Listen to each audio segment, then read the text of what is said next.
Hello students, कैसे हैं आप लोग। मैं उम्मीद करता हूं कि आप सब अच्छे होंगे। जो लोग सिविल सर्विसेज की तैयारी करना स्टार्ट करना चाहते हैं उनके सामने एक बड़ा सवाल ये होता है कि सिविल सर्विसेज एग्ज़ाम वास्तव में है क्या। तो सिविल सर्विसेज एग्ज़ाम के बारे में बेसिक सभी जानकारियों को लेकर मैंने एक वीडियो बनाया था कुछ समय पहले। उसमें मैंने एग्ज़ाम के जितने भी स्टेज होते हैं यानी पीटी, मेंस, इंटरव्यू, उसके बारे में, पीटी और मेंस के सिलेबस के बारे में, एग्ज़ाम का पूरा स्ट्रक्चर और ऑप्शनल सब्जेक्ट कौन कौन सा लिया जा सकता है, इस विषय में बताया था। जिन लोगों ने उस वीडियो को नहीं देखा है वो ज़रूर देख लें। उसी का दूसरा पार्ट ये वीडियो है। इसमें हम लोग बात करेंगे कि ऑल इंडिया सर्विसेज किसको कहते हैं, सेंट्रल सर्विसेज में कौन कौन से सर्विसेज आते हैं, उसमें ग्रुप ए और ग्रुप बी का जो डिवीज़न है, इस एग्ज़ाम को देने के लिए एज, अटैम्प्ट, रिजर्वेशन, ये सब का क्या प्रावधान है, इन सब बिंदुओं पर आज हम विचार करेंगे। तो चलिए स्टार्ट करते हैं। हमारा पहला स्लाइड ये है। इसमें आप ऊपर देख सकते हैं कि सिविल सर्विसेज, इसी को पब्लिक सर्विसेज भी कहते हैं यानी लोक सेवाएं। अब इस लोक सेवा को अगर हम डिवाइड करें तो 3 भागों में डिवाइड कर सकते हैं। जैसा कि आप देख रहे हैं कि इसको हम all India service, central service और स्टेट सर्विसेज में डिवाइड कर सकते हैं। इन तीनों को सिविल सर्विसेज या फिर पब्लिक सर्विसेज ही कहते हैं, ठीक है। लेकिन ये दो जो शुरुआती वाला है यानी ऑल इंडिया सर्विसेज और सेंट्रल सर्विस, इसको यूपीएससी यानी यूनियन पब्लिक सर्विस कमीशन, संघ लोक सेवा आयोग, इसको आयोजित करवाता है। और स्टेट सर्विसेज जो स्टेट के पीसीएस होते हैं, पीएससी पब्लिक सर्विस कमीशन, वो आयोजित करवाते हैं, ठीक है। तो इसको पीएससी और पीसीएस भी कहा जाता है।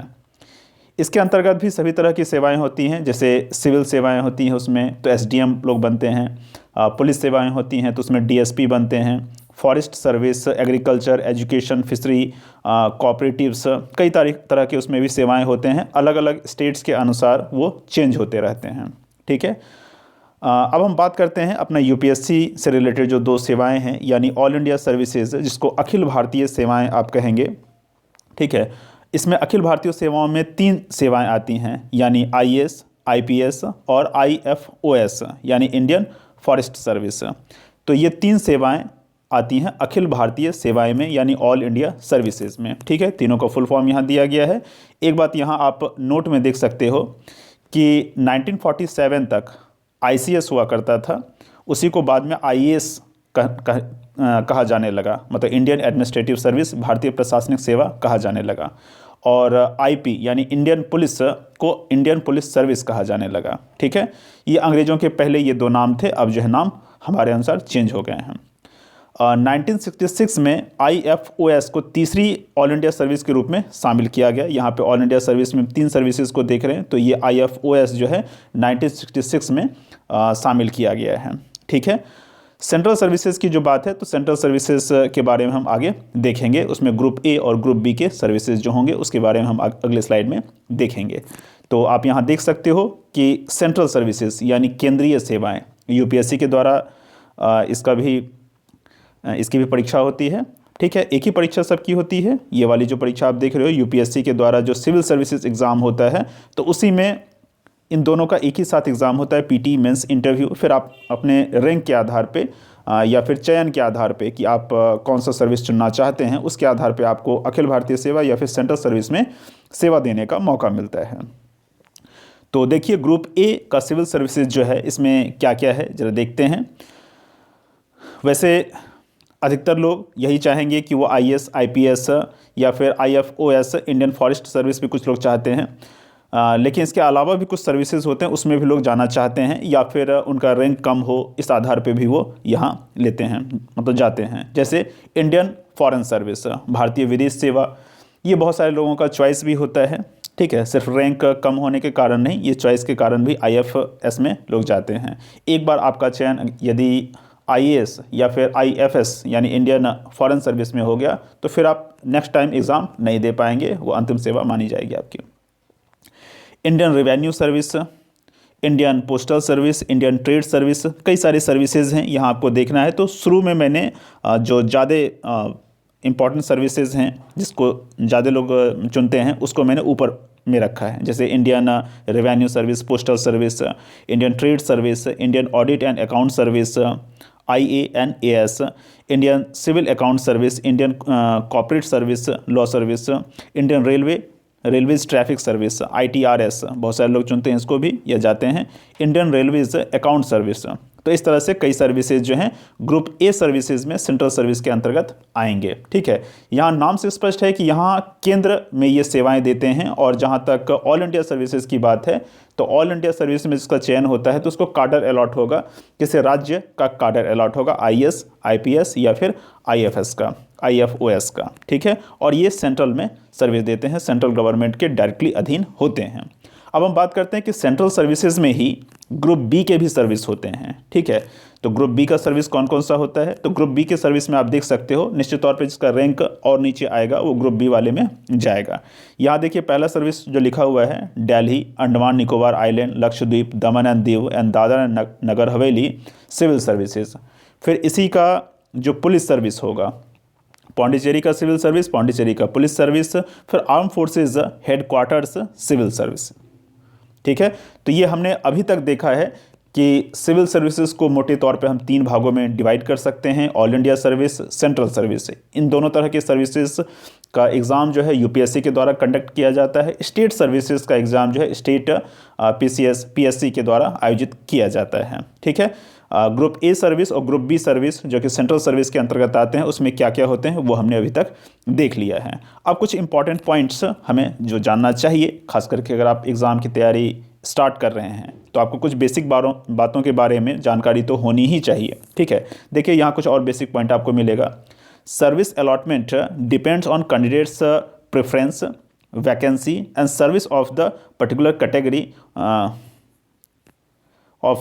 Category and his and her rank. मतलब रैंक पे निर्भर करता है, वैकेंसी पर, प्रेफरेंस पर, इन सब चीज़ों पे निर्भर करता है। रैंक और प्रेफरेंस इंपॉर्टेंट चीज़ है। वैकेंसी पे भी कि इस बार जो है कितनी सीटें हैं अलग अलग क्षेत्र में। ठीक है, अधिकतर तो लोग या तो IAS या फिर IFS फॉरेन सर्विस वाला या फिर IPS बनना चाहते हैं। ठीक है, यही मुख्य चुनाव होता है और इसमें भी सबसे ज़्यादा जो पसंदीदा सर्विस है इंडियन एडमिनिस्ट्रेटिव सर्विस का ही है, क्योंकि ये पूरा एग्ज़ाम जो है सिविल सर्विसेज एग्ज़ाम, तो इसका सबसे इम्पॉर्टेंट सर्विस IAS ही माना जाता है। ठीक है, प्रशासनिक अधिकारी के पास राष्ट्र की सेवा के लिए, लोगों की सेवा के लिए बहुत सारे अधिकार होते हैं, इसका दायरा बहुत बड़ा होता है। ठीक है, सब में क्लासिफिकेशन फिर कभी करेंगे। Civil services and IFOS have common PT। जो IFOS होता है इंडियन फॉरेस्ट सर्विस वाला होता है। ठीक है, यहाँ S जो है कैपिटल होना चाहिए था। Have a common PT while applying for PT candidates should indicate whether they are taking both or only either one of them। तो IFOS वाला जो एग्ज़ाम होता है उसके लिए जो एजुकेशनल क्वालिफिकेशन है थोड़ा डिफरेंट होता है वहाँ। ठीक है, लेकिन एग्ज़ाम जो है सो साथ ही साथ होता है। पहले एग्ज़ाम अलग हुआ करता था, बाद में एग्ज़ाम को साथ कर दिया गया, PT का एग्ज़ाम, फिर मेंस का अलग अलग हो जाएगा। तो जो व्यक्ति, जो कैंडिडेट मेंस का एग्ज़ाम दोनों देना चाहता है, PT तो एक ही साथ हो गया लेकिन मेंस अलग अलग होगा, तो दोनों मेंस देना चाहता है तो वहाँ मतलब बताएगा।